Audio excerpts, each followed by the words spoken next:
Good morning, friends. Today we are once again here with a new video lecture, and today's our video lecture is one of the important poems written by Walter D. La Murray, and that is The Listeners.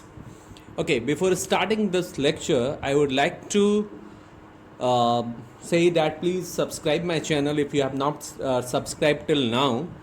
This is Namokar Publication Sandeep Jain. The channel started by Sandeep Jain, and now I'm just going to tell something about The Listeners. It is first of all, I would like to tell about the poet Walter D. La Murray. He was born on April 25, 1873 in London. He was a short story writer and novelist. लघु कथा लिखते थे ये, writer भी थे, novelist भी थे, and he is probably best remembered for his works for children for his poem the listeners. और इनको द लिसनर्स नाम की पोएम के लिए जाना जाता है. बेसिकली चिल्ड्रन बहुत इंस्पायर्ड होते थे उनसे, और ये उस टाइप की स्टोरी ही लिखा करते थे. पोएम के बारे में मैं आपको बता दूं, द लिसनर जो है 1912 में पब्लिश किया गया था with the title with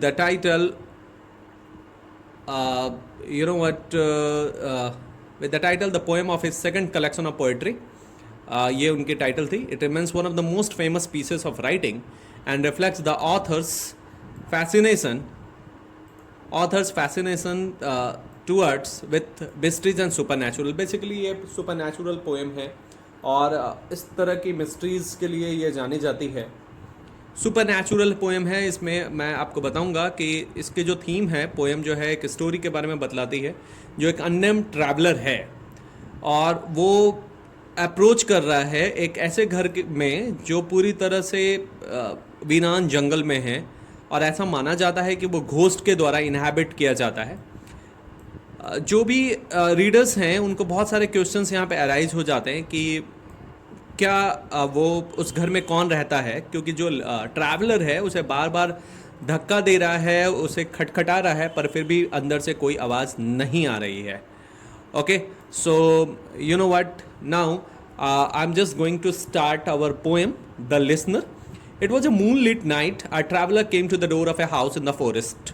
As you can see in the picture, यहाँ पे एक ट्रैवलर है, देखिए आप, और यहाँ पे एक यू नो व्हाट उसका हॉर्स है, और एक वीरान सी जगह है, लाइक यू नो व्हाट जंगल में एक ऐसी जगह जो कि ट्रैवलर को बहुत ज़्यादा आकर्षित कर रही है कि आखिर इसके अंदर रहता कौन है. You can watch in the figure कौन इसके अंदर रहता है. और डोर को बार बार खटखटाता है ताकि डोर जो है खुल जाए अंदर से, लेकिन silence was the answer to his call.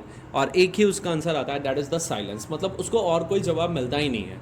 A bird flu out of the window above his head. अचानक से एक पक्षी जो है उसके सर के ऊपर से बहुत तेज़ी से गुजरती है.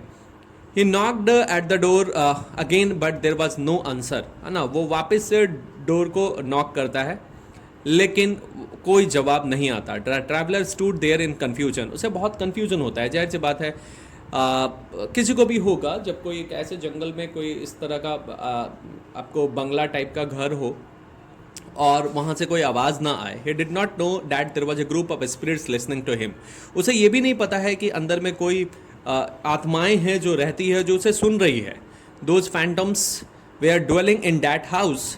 और वो सुपर नेचुरल चीज़ें हैं जो उस घर में रह रही हैं. They were still that except the call of the visitor even the air was motionless. वहाँ पे बिल्कुल हवा शांत है, काम है, और ट्रैवलर्स के मन में बहुत सारे सवाल हैं, क्योंकि बार बार उसका डोर को खटखटाना उसे बहुत सारे क्वेश्चंस अराइज करता है. The visitor felt strange and his horse too sense the eerie atmosphere. The atmosphere is quite calm, quite you know what strange.